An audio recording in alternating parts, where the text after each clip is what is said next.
한동훈 비대위가 떴습니다. 국민의힘 새 지도부가 들어선 거죠. 기존에 보던 최고위원회의와 전혀 다른 사람들로 구성이 됐는데요. 그 사람들 대체 누굴까요? 한동훈 위원장은 왜 이들을 선택했을까요?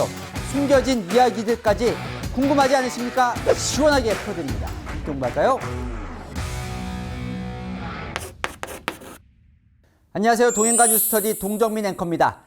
한동훈 비대위원장이 비대위원회 선임을 했습니다. 자, 정치 신인 한동훈은 과연 어떤 사람들과 함께 가려고 하는 걸까? 엄청나게 관심들이 많았던 바로 그 인선입니다.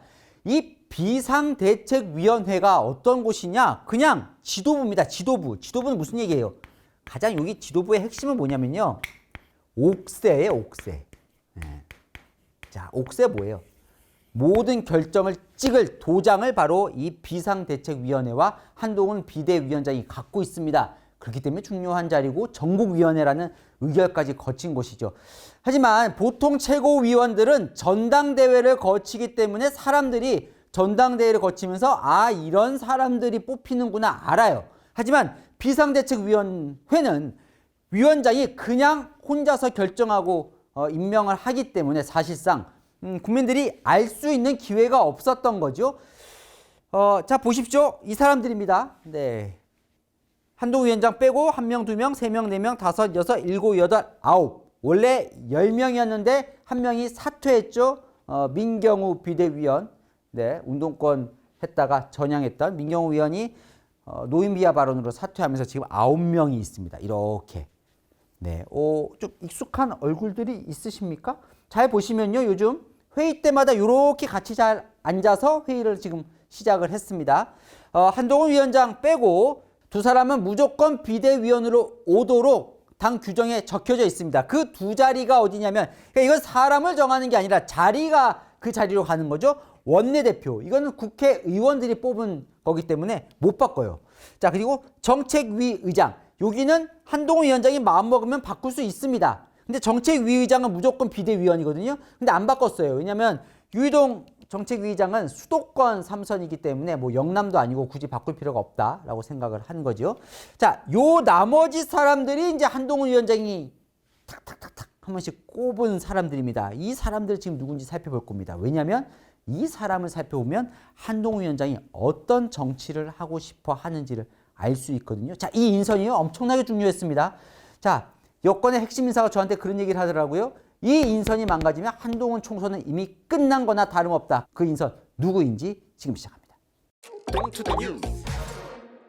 첫 번째로 김예지 비대위원부터 살펴볼 텐데요. 그 이유가 여러 가지가 있는데요. 자, 1980년생 43살, 80년대, 네, 나이 어리지요. 네, 뭐 국회의원 중에는 가장 어린 축에 속합니다. 자, 시각 장애인입니다. 김예지 의원하면 늘 함께 오는, 자, 많은 사람들이 이제 알고 있죠. 조이, 안내견 조이가 있죠. 늘 같이 다니는. 자, 시각 장애인 피아니스트 출신입니다. 숙명여대 피아노과를 나왔고요. 미국에서 메디슨대 박사 학위까지 갖고 있을 정도로. 그래서 3D로 점자 악보를 개발을 해서 해외 언론에 소개도 됐었는데요. 선천성 망막 색소 변성증 1급이라고 합니다. 이 병이, 그러니까 빛을 감지하는 망막 세포가 퇴화하면서 이제 시야가 좁아지고 그러면서 이제 실명에 이르는 그런 장애를 안고 있습니다. 자, 그러면서도 지금 비대위원 중에, 임명직 비대위원 중에 유일한 정치인입니다. 네.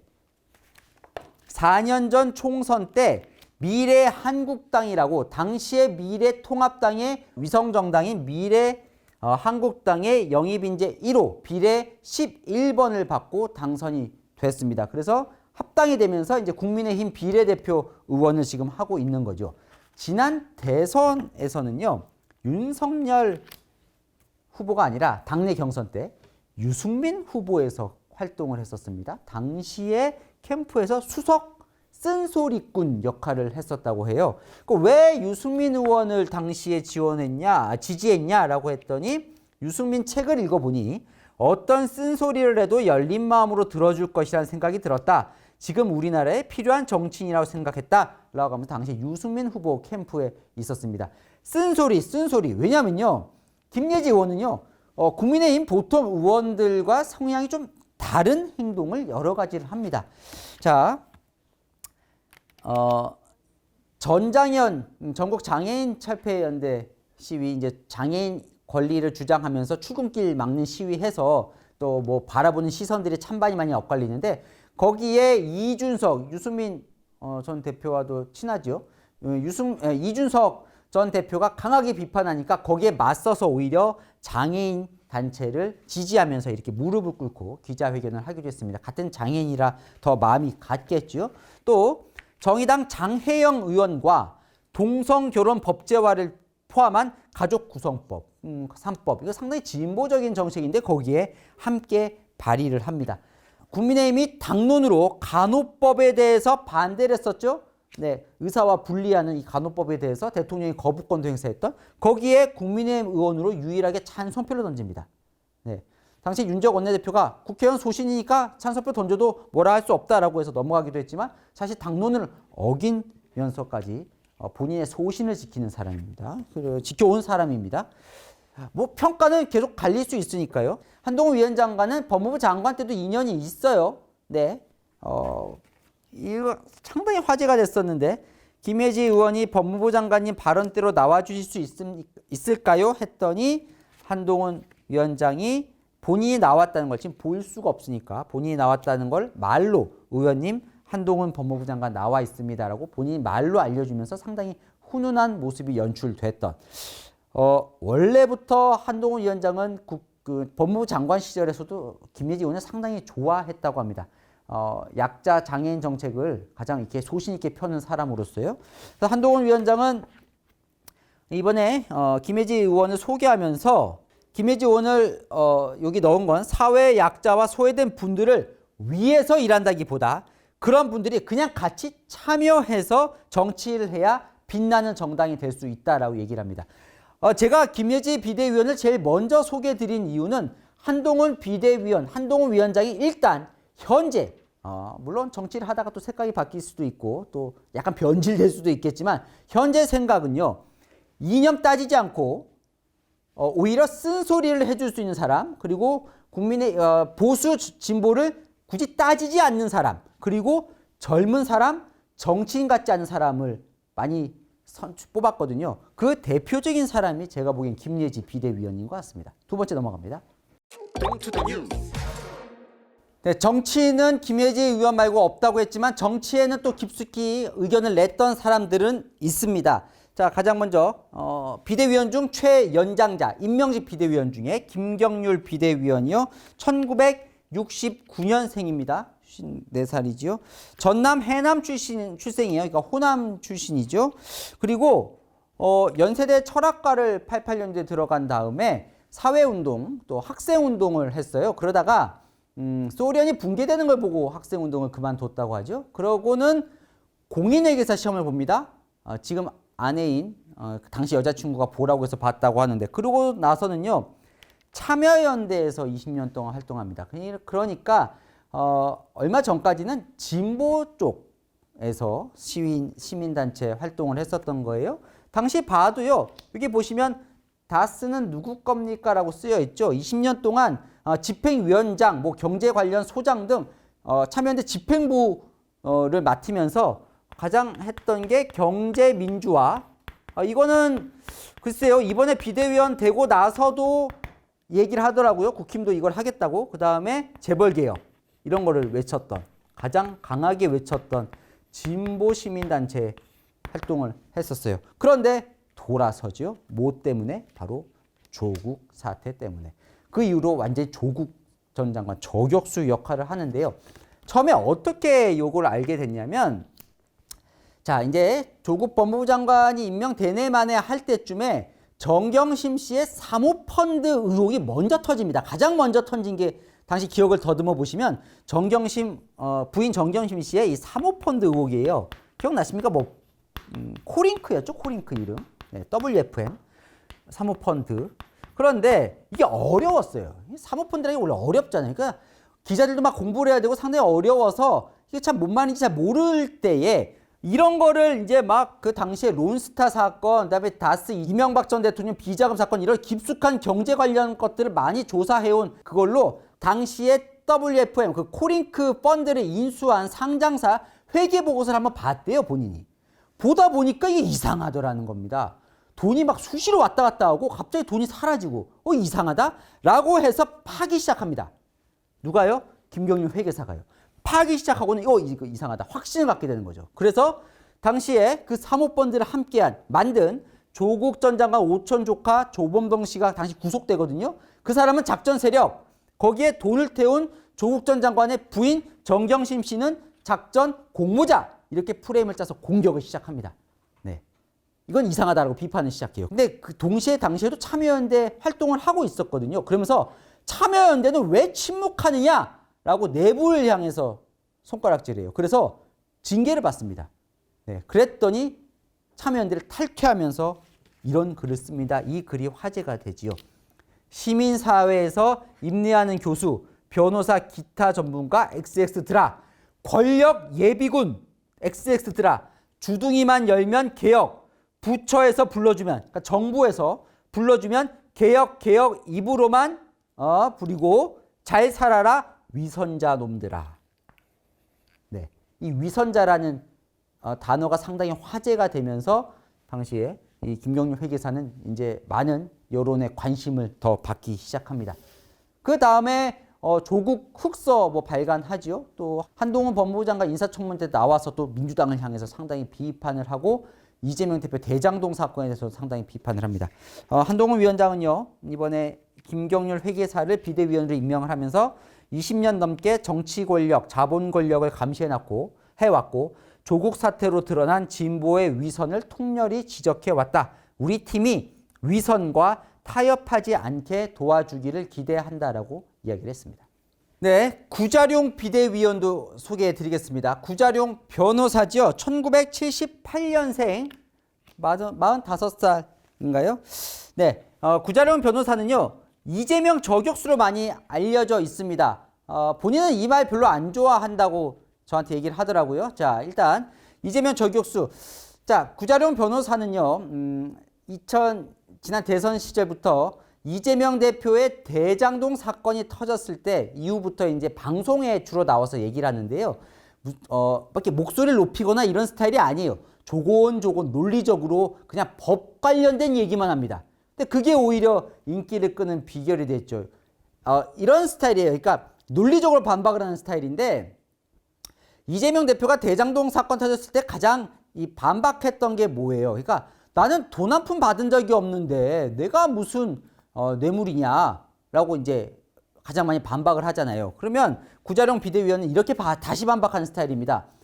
아니, 이재명 대표의 혐의는 뇌물이 아니라 배임인데, 배임은 많이들 이제 뉴스터디 보시는 분들은 아시겠지만 내가 돈을 받은 게 아니라 배임. 그러니까 내가 성남시장을 하면서 나는 성남시에 이익을 줘야 되는데 성남시에 이익을 주지 않고 대장동 일당에게 이익을 주면서 성남 시민들한테 결과적으로 손해를 끼쳤다. 배임 혐의인데 뇌물 안 받은 적 없다라고 엉뚱한 반박을 하고 있다. 그러면 강도를 당했는데 강도범이 나는 강간 안 했다라고 하는 거와 똑같은 논리로 반박하고 있다. 이런 식으로 논리의 허점을 파고들면서 반박을 하는 그런 스타일로 이제 보수 진영에서 인기를 받기 시작을 합니다.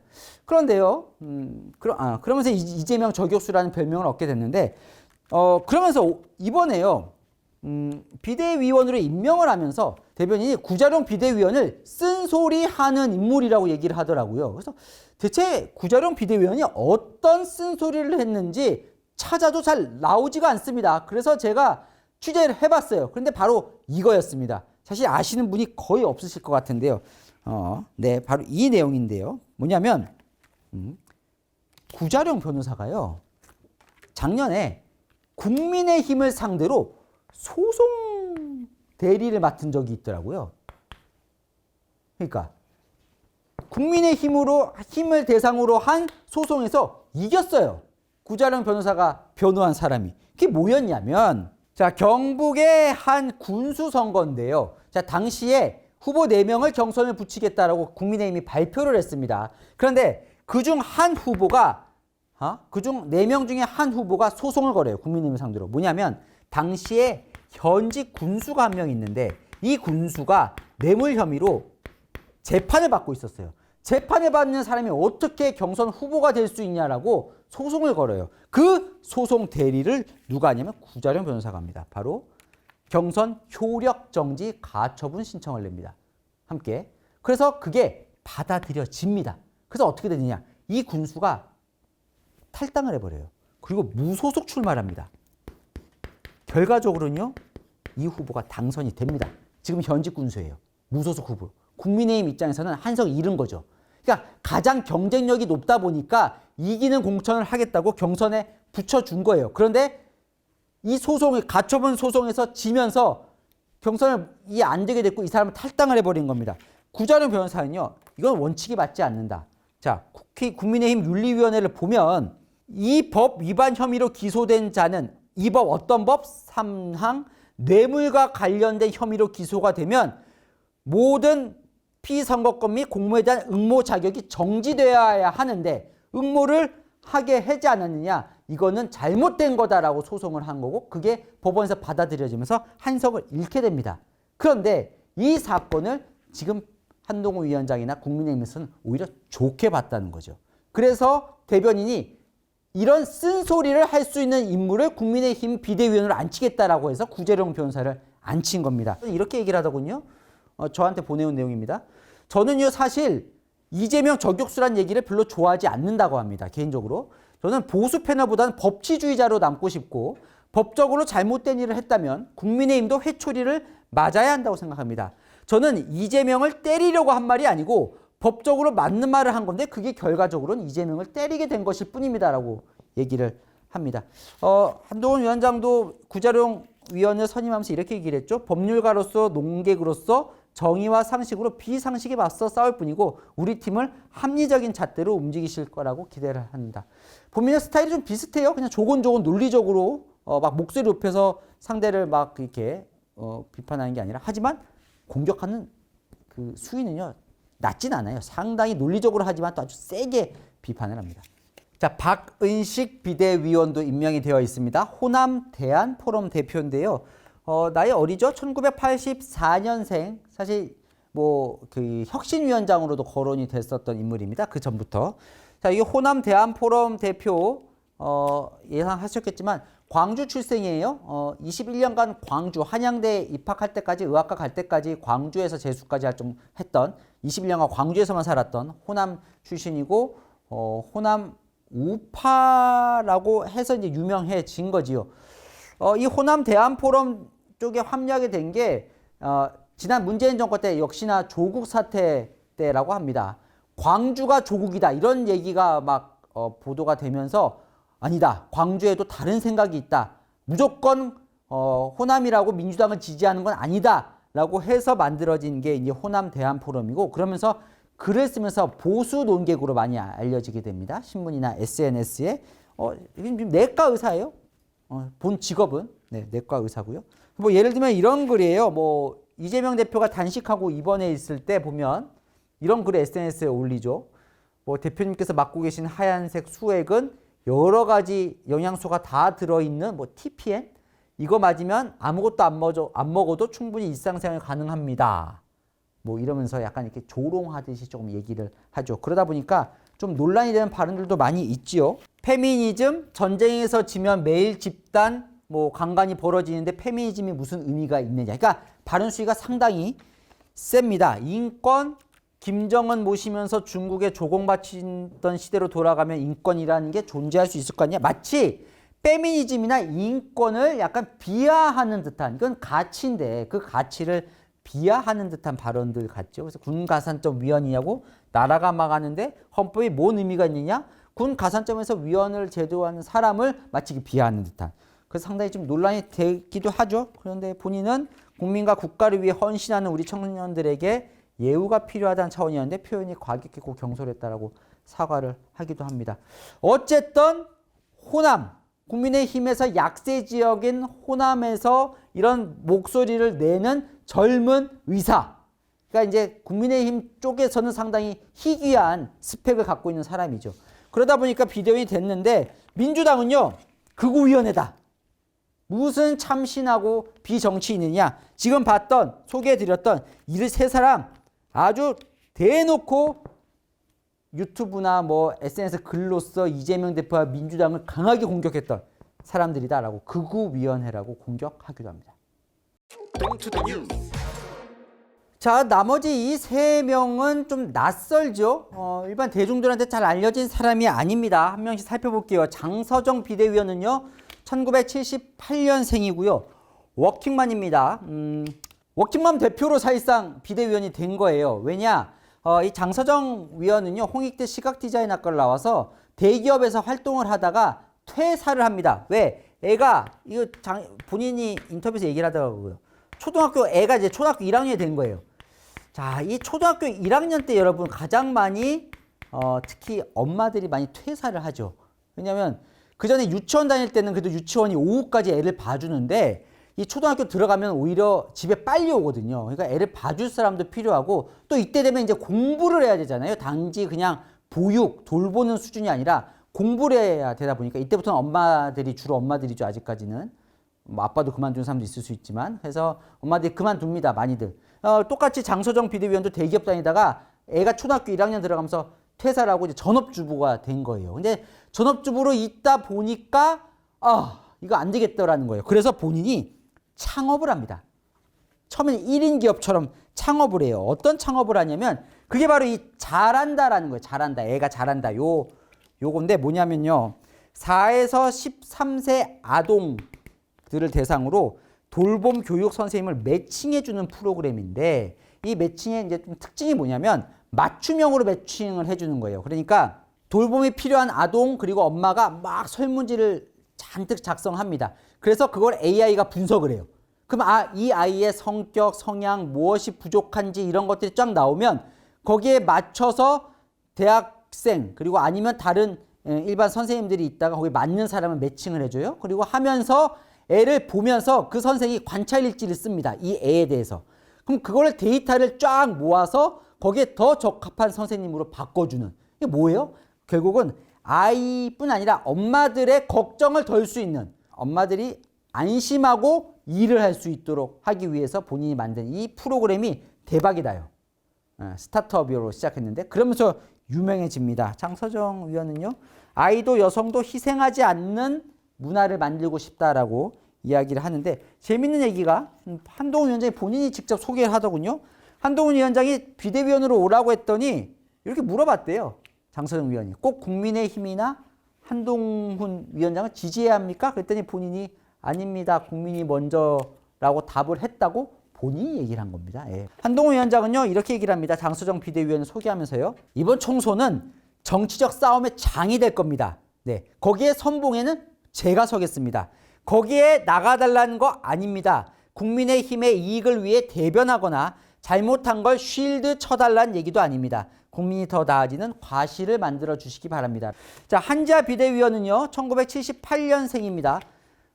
나이들이 계속 어리다고 볼 수 있죠. 비대위원 치고는. 평균 나이가 44세가 안 되니까요. 비대위원에. 이분은요. 을지병원 재활의학과 교수예요. 근데 노인의료 전문가입니다. 세계보건기구 WHO에서 근무를 했어요. 거기서 고령화와 장기 요양병원 같은 거에 대해서 의견을 많이 내더군요. 그러면서 이 윤석열 정부에서는 김한길 전 의원이 위원장으로 있는 거 있잖아요. 국민통합위원장. 거기에 자살 위기극복 특위의 위원장으로 활동을 합니다. 한동훈 비대위원장은 고령화 시대에 어르신들이 나이 먹는 게 두렵지 않은 대한민국을 만들어달라라고 얘기를 하고요. 본인도 노년의 행복과 건강을 생각하고 건강의 격차를 줄일 수 있는 정책들로 보답하겠다라고 얘기를 하고 있습니다. 노인 정책 전문가고요. 가장 어린 윤도현 비대위원은요. 얼마나 어리냐면 2002년생이에요. 2002년생. 그러니까 21살. 네. 그래서 전에 그 2011년에 박근혜 비대위 때 지금 이준석 전 대표가 26살이었거든요. 좀 비교가 되기도 하던데 어쨌든 어린 나이에 비대위원이 됐죠. 자립청년입니다. 자립청년 뭐냐면 18년간 보육원 생활을 합니다. 보육원. 네. 본인이 이제 보육원 생활을 하고 나서 나오는 거예요. 왜냐하면 지금은 법이 개정됐는데 그때만 해도 18살이 되면 무조건 보육원에서 퇴소를 해야 돼요. 그럼 퇴소라면 자, 돌보아줄 가족도 없는 상황에서 사회로 갑자기 나오게 되는 거잖아요. 그러니까 이 청년들이 보육원 출신 청년들이 상당히 사회에 적응하는데 어려움을 많이 겪습니다. 그래서 이게 사회 문제가 되기도 해요. 고등학생 때 이제 나오기 전에 자립을 준비하잖아요. 그때 사회에서는 보호 종료 청년들에게 관심을 주지 않는구나. 나라도 나서야겠다라고 해서 여기 보면 지금 대학생이거든요. 유한대 대학생 사회복지학과 쏠이라고 하는 자립청년 지원 단체를 만드는 겁니다. 이게 만드는 게 뭐냐면 여기는 이 자립청년들하고 후원자랑 여기도 매칭을 시켜주는 거예요. 본인이 이걸 하기 위해서 이 자립한 선배들도 많이 찾아다니면서 이야기를 들었다고 해요. 그래서 뭐가 아쉬운 건지 한동훈 위원장은 진짜 청년 입장에서 나아지게 할 정책을 제안하실 분이다. 처음에 바로 수락을 안 해서 생각해보겠다고 해서 내가 마음을 많이 졸였다 이렇게 얘기를 합니다. 요렇게까지가 한동훈 비대위입니다. 자, 한동훈 위원장이 임명한 임명직 비대위원 저희가 이게 다 붙여봤습니다. 지금까지 살펴봤죠? 네, 특징들 보면 기존의 최고위와는 많이 다르죠, 완전히. 네, 일단 정치인이 뭐 김예지 위원 정치인이지만 거의 안 보이고요. 보면 나이도 뭐 80년생, 여기가 제일 많으니까요. 김경률 비대위원이 나머지는 70년대, 80년대, 70년대, 78년 그리고 2002년생까지 상당히 어려졌습니다. 그리고 출신도 보면 여기 이제 호남 출신들, 영남 출신도 많이 빠졌고 정치인도 거의 없는 이런 상황이죠. 자, 이렇게 임명한 이유 그리고 뭐 보면 여기 보면 이제 막 쓴소리도 했던 사람들도 좀 있고요. 왜 그러냐면 아마 이 컨셉을 지금 계속 강조를 하고 있는 거죠. 한동훈 위원장은요. 동료 시민이란 말을 계속해서 얘기를 하고 있습니다. 동료 시민이라는 거는 이 개념인 것 같아요. 그러니까 수평해서 본다는 거죠. 지금까지는 이것도 이어지는 것 같은데요. 300명 여의도 사투리 아닌 5천만 명이 쓰는 언어를 쓰겠다는 거와 또 같이 맥을 닫는 개념인데 그러니까 그동안에는 정치권이 시민들 위에 있는 개념 같았다는 거죠. 그걸 이제 수평적으로 맞추겠다는 동료 시민의 눈으로 보고 동료 시민이 정치를 하는 그런 정치를 하겠다라는 뜻을 지금 밝히고 있는 것 같습니다. 그래서 그전에 썼던 건 이 수직관계의 것은 사투리를 썼던 거고 이렇게 수표 동료 시민과 함께 5천만 명이 쓰는 언어를 쓰겠다라는 게 이제 한동훈 위원장의 얘기인 것 같습니다. 그래서요 지금 이렇게 구성이 되다 보니까 아니 이런 초보들이 정치할 수 있겠냐라는 의견들이 당내에서 나오죠. 한동훈 위원장이 이렇게 반박했습니다. 저는 이분들이 정치 초보라고 생각하지 않습니다. 정치라는 말에는 여러 범주가 있는데 공공선 이것도 좀 요즘 많이 쓰죠. 공공선. 네. 공동체가 에게 이익이 되는 그 공공선을 추구하는 것도 정치라고 생각합니다. 그 기준으로 따진다면 이 분들은 평생 정치를 해오신 분입니다. 이런 정치와 가시를 국민들에게 보여드리겠습니다 하면서 함께 가면 길이 된다라고 하고 이 사람들을 지금 임명해 놓은 것 같습니다. 자, 일단 한동훈표 인선이 발표가 된 거고 한동훈 위원장이 가야 할 방향 자체는 지금까지 나온 상황입니다. 거기에 맞는 정책들 특히나 요즘 이거에 따라서 이어지는 게 이 격차 해소 이야기를 많이 하더라고요. 그러니까 동료 시민이라면 시민들 간의 격차는 최대한 적어야 한다.